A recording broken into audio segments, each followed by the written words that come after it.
Buenas tardes, mi nombre es Sandra Milena Martínez Sánchez, soy estudiante de la Universidad Nacional Abierta de Distancia, estoy en el programa de licenciatura en Matemáticas en el CEDAT Tunja. Este curso es de ética para pregrado del grupo 10.0001-353. El tema es el desarrollar conceptualización de teorías éticas aplicadas. Voy a hablar de 4 lecturas. La primera es Una migna para el postdesarrollo de Arturo Escobar. El artículo sintetiza algunas conclusiones a las que han llegado movimientos sociales y académicos en las últimas 2 décadas al reflexionar sobre la globalización y sus implicaciones. El modelo dominante, basado en las nociones del desarrollo y la modernidad, ha entrado en crisis, por lo tanto se hace necesario avanzar en una transición cultural que se puede comprender con un cambio de época y no solo con una época de cambios. Para llevar a cabo esta transformación se deben resolver las contradicciones existentes entre el neodesarrollismo y el postdesarrollo, por supuesto a favor de este último. Bueno, mi punto de vista sobre esta lectura, habla sobre la globalización y sus implicaciones. Yo pienso que sí.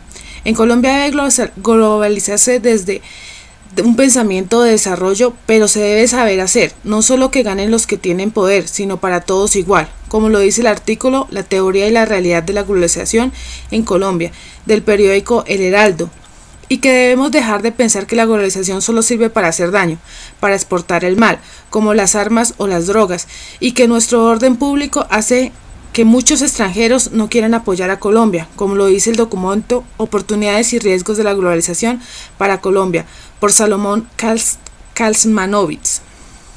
Luego tenemos la lectura El rol de la financiación política en las creencias y discursos legitimadores de la corrupción, por Wilson López López, Diana Roa, María Alejandra Roa, Andrea Correa Chica, Claudia Pérez Durán y Claudia Pineda Marín. La corrupción es definida como el abuso del poder para obtener una ganancia privada, a excepción de Chile, Uruguay y Guayana Francesa. El territorio centro y sudamericano muestran altos índices de corrupción. Esta investigación busca evidenciar las creencias de los ciudadanos comunes sobre la corrupción y la relación existente entre sus narraciones y el partido político con que se simpatizan.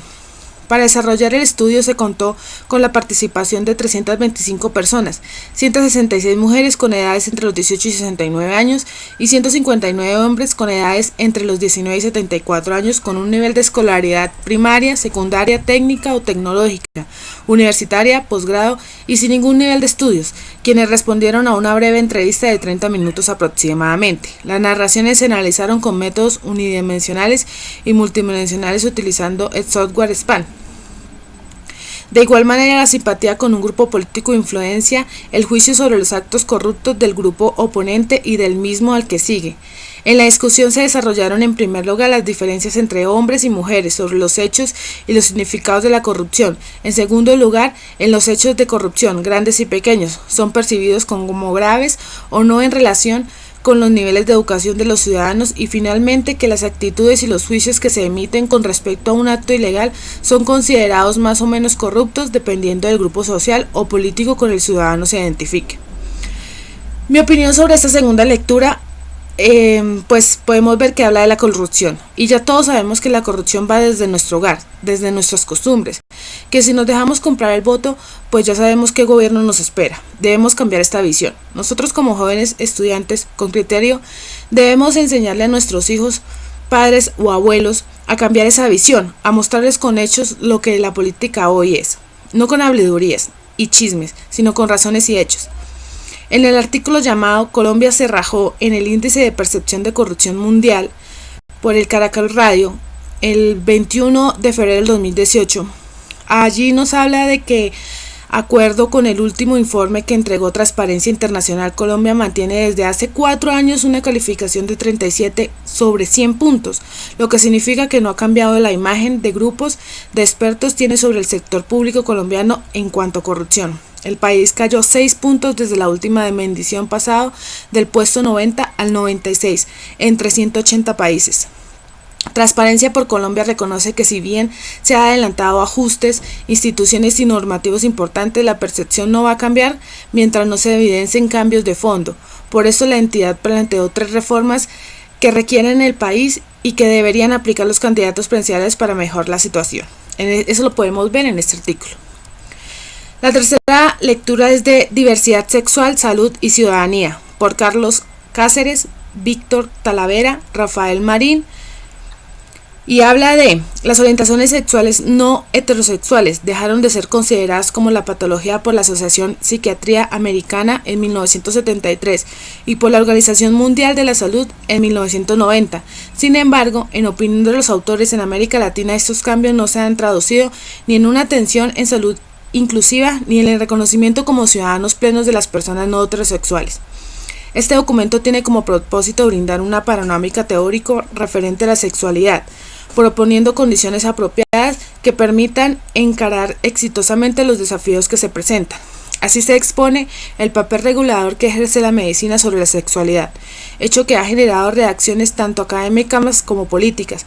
Se señala el progresivo cambio dado en las ciencias médicas, desde considerar patológicamente la sexualidad no heterosexual hasta ofrecerle al menos en teoría inclusión.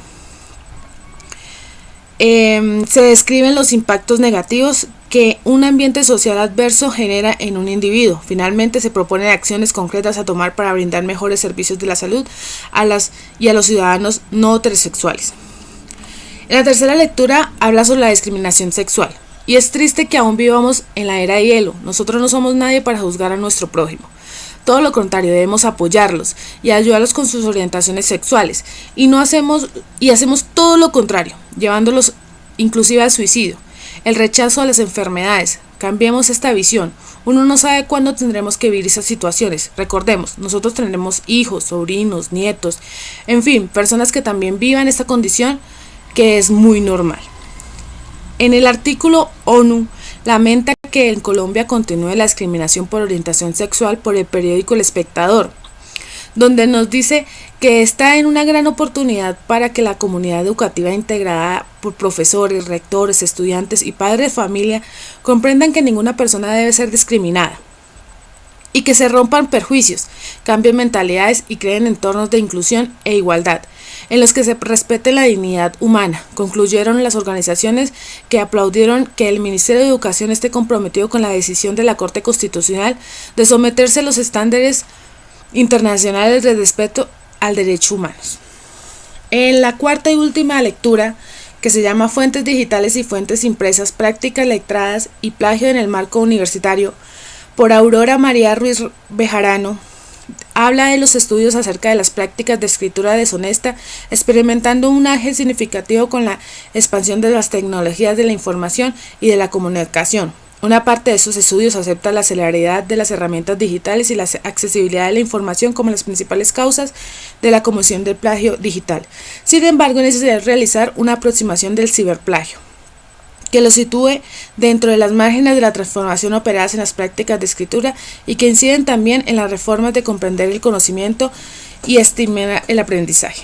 Este artículo recoge algunos de los resultados preliminares de una investigación realizada en la Universidad de Cádiz con el fin de profundizar en la naturaleza de la percepción del plagio y del plagio digital entre el alumnado de los grados de educación infantil y educación primaria.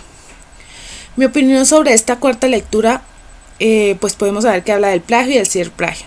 Y en este caso pienso que no es solo culpa de los alumnos, sino también de las instituciones. Porque si desde pequeños nos enseñan a referenciar y no cambiar tanto que no cambien tanto esas normas, porque cada año que las normas APA, todas las normas que han cambiado, nos sería más fácil. En muchas instituciones nos enseñan a referenciar, ni siquiera exigen hacerlo, solo piden que investiguen, copien y peguen.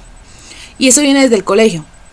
Desde muy pequeños siempre nos dicen investigar tal tarea, pero no nos piden de dónde la sacamos, quién fue el autor, nada de eso.